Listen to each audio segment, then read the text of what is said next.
The track. The New York Enforcers certainly have to be pleased with the first period. They love the low-scoring, defensive, physical periods, and that's exactly what the Sisters of Suffering delivered. But Hawk, we have to give Buddy Atkinson a lot of credit. He felt the Showgirls could stay with the Sisters of Suffering, and boy, at one point in the first period, they took a page right out of their playbook. Well, Buddy's the master, so I wouldn't argue with him anyway, but he's also sitting pretty close to me, so it gives me two reasons. But absolutely, he challenged Shea Brown to step up to offset Janet Abraham, specifically the queen bee of the Sisters of Suffering, and she delivered in the first period. We see Janet Abraham coming with April Tootle down the stretch, Laura Weintraub coming behind them, but watch Shea Brown lower the boom on Janet Abraham. Laura Weintraub scores, and we're in the Showgirl system. Starting for the Nevada Hot Dice, Richard Brown, Micah Martin, Mark Webber, Randy Garrett, and Jason McDaniel. The Enforcers will be starting with only four. Brian Gamble, Mark D'Amato, Tim Washington, and Dan Gavani. Fred Eichhorn in the penalty box. Jams carry over here in the World Skating Lead. Eichhorn serving out Janet Abraham's penalty for being a little too aggressive as we look at Captain Mark D'Amato wearing the familiar quad skates, wearing a jammer helmet along with Dan Gavani. And it's Jason McDaniel, the speedster, along with Richard Brown. Very interesting that Brown and D'Amato decide to go out and jam on this first jam. Uncharacteristic, but we've got to be wondering about how that will affect this bad alliance. Perhaps they have indeed, as they stated, put it aside. The big elbow from Richard Brown sends Mark D'Amato down, and Richard Brown now pausing to play to the crowd, closing in on the pack. Remember, it is 5-4 Enforcers. We've got a very tight one as Brown comes around, now dropping back as is always. You see the double block set up by Washington. Now remember, Mark D'Amato was knocked down. He did not lap the pack, so if Brown passes him, that will be a point. Even though he's wearing a jammer helmet, he has not lapped the pack. Now you see again Richard Brown going back, taking a reverse whip from Mark Webber. What a move by Richard Brown. Ducks underneath the double block. That's the experience of Richard Brown catching D'Amato and Washington off guard. 2 points for Richard Brown, and very quickly the Nevada Hot Dice move back out in front by one. The little Richard Brown kid may not have the speed that he used to. Lord knows he's not the youngest cat in the building, but he took advantage of the power and size of Mark Webber, used finesse right underneath the double block of Tim Washington and Mark D'Amato. Great play on the Nevada Hot Dice. The Dice up by one. Now you see Dan Gavani with a jammer helmet takes the whip from Tim Washington. Mark Webber returns the favor to Jason McDaniel. Buddy, you've talked about it so many times. No substitution for experience, and Richard Brown turned the tables on a wily veteran in D'Amato. Absolutely, and I'll tell you what, this guy's got a bag of tricks that is as big as Santa Claus' house. Watch for some more of this stuff coming out. You see Jason McDaniel using his edge and speed and agility to stay away from the physical play of Dan Gavani. Also out is number 12 for the New York Enforcers, Fred Eichhorn, along with Micah Martin. All four jammers out as they come around, closing in on the pack. Micah Martin trying to play physical, and it works as down goes Eichhorn. And as well, now you've got Martin and Jason McDaniel. McDaniel goes down from the elbow for Tim Washington. Very quick getting back up to his feet. Mark Webber takes down big Tim Washington as Micah Martin winds his way through and picks up a point, and the Hot Dice increase their lead to 2. Well, talking about Christmas time, big Tim Washington, and if he was looking for any Christmas gifts from some of these Hot Dice, he was sorely disappointed.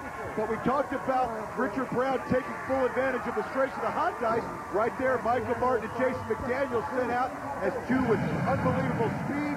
Got it done again, Ken. These Hot Dice are out to a quick start. Now, if those of you are wondering why Jason McDaniel did not get a point, you saw in that replay when he went over, his skate came down on the infield, which is the reason he was not given a point according to WSL rules. You cannot pass an opposing player for a point on the infield.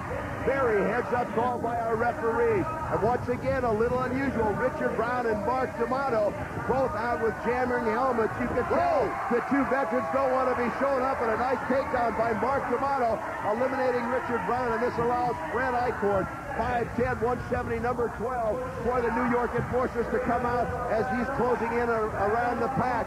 Eichhorn comes up, and there you see Richard Brown back. Again, now remember, Brown did not lap the pack. He was taken down by D'Amato. So if Eichhorn gets by Richard Brown, it's a point for the New York Enforcers. Don't be confused by the fact they're both wearing jammer helmets. Brown is in a blocking position. Mark Webber, 37, with a roll them bones, and allows Richard Brown to come around. And now, wait a minute, boy, there's a surprise. Perhaps the warning from Commissioner Jerry Seltzer is having an effect on Richard Brown. When we thought he might go for one of his patented Pearl Harbor attacks, he laid off. You see the great roll them bones from Mark Webber, and it's 1 point for the New York Enforcers. Well, little Richard Brown, Ken, he always seems to find a way to take full advantage of game situations and his talent. I just think he realizes that his hot dice are off to a quick start. He didn't want to take a risk of spending time in the penalty box while they're on a roll. Very good point indeed. Again, the experience. A lot of times, Richard Brown, we can't understand what he's thinking. Perhaps going up against his old nemesis, and now an alignment of D'Amato is causing him to think, and what a move by Jason McDaniel. Dan Givani in the lead, and along with Morrissey and P.J. Rossi. But look at the tremendous skating ability of Jason McDaniel. Down goes P.J. Rossi. This is Givani and Morrissey. We talked about McDaniel missing the entire first half of the season with a broken collarbone. You can see why, although he goes down for John Morrissey. Well, the Nevada Hot Dice could not wait for his return. Now a great opportunity. It's Givani and Morrissey. A double block being set up by Mark Webber and Randy Garrett of the Nevada Hot Dice. So far, neither of the enforcers able to go by. And now Mark D'Amato on those quad skates back, does a spin around, has a conversation with Morrissey. Givani will see what he's got. And there you see the wily veteran, Mark D'Amato, time it perfectly, break up the double block. Both Givani and Morrissey each pick up 2 points.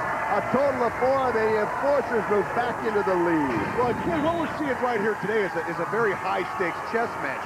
I don't know if bad is good or bad is bad, but bad is very smart. Mark D'Amato and little Richard Brown, we are seeing a game that is very wonderfully played, very smartly played, no celebration, a lot of strategy, a lot of different tools being used by both teams, and it's effective as both teams seem to be playing very well. Well, there's no question Richard Brown and Mark D'Amato are the two most experienced skaters in all the WSL, and without a doubt, their pride is in question, as neither one wants to be showing up by the other, as this is the third time this period we have seen uncharacteristically for Brown and D'Amato out of jammer helmets. A big elbow from Richard Brown. You saw him realize Mark D'Amato was off balance heading up into the rail.